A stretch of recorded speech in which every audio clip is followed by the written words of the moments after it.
This question is, my name is Lokesh.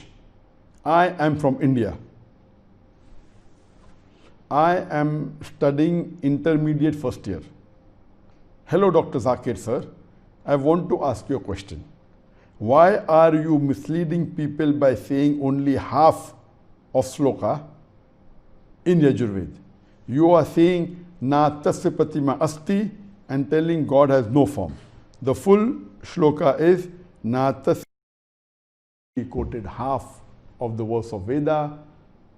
I should quote the full verse. He's referring to my speeches where I have several times quoted that in the Hindu scripture, the idol worship is prohibited. And I say that it is mentioned in the Yajurved, chapter number 32, verse number 3, Na tasya pratima asti. Of that God, there is no pratima. Pratima is a Sanskrit word which means a painting, a picture, a photograph, a sculpture, a statue, an idol.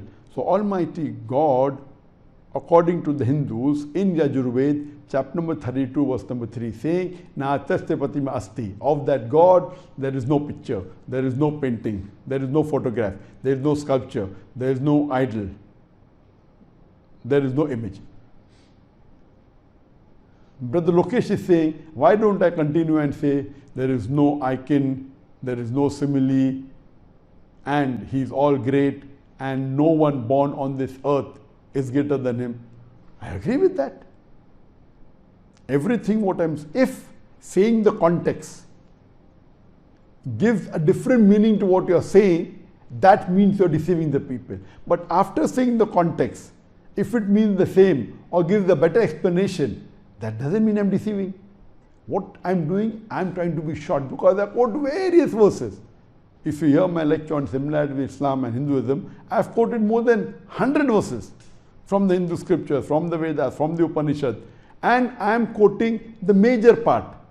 In fact, what you have mentioned in your question, the meaning of the full verse is that there is none and nothing like him, no picture, no icon, no simile, no metaphor, there is no likeness of him, great is his name, mighty his glory, he is the golden seed of the universe. It is apparent, no, do not kill me, do not punish, I pray, such is the prayer of humanity. No one ever born is greater than he or beyond him. Where do I disagree with it? And by seeing the complete translation of the verse or the next verse, does it mean I'm deceiving? In fact, the more you say, the more it proves what I'm saying is correct, that you should not do idol worship, that Almighty God is great, there is nothing like him. It is giving more definition of Surah Ikhlas.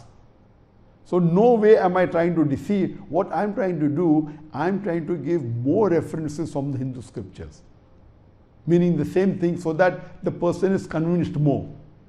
If I quote part of the shloka of the Ved, and when I complete the shloka, it has a different meaning, then you can say, I am trying to deceive. In fact, when you read the full translation, it has the same meaning. In fact, it endorses more of Surah Ikhlas, the touchstone of theology, that is of the Quran, chapter number 112, verse number 1 to 4, which says, Qul huwallahu ahad, say is Allah one and only, Allahu samad, Allah the absolute and eternal, lam yalid wa lam yulad, he begets not nor is he begotten, wa lam yakul lahu kufuwan ahad, there is nothing like him.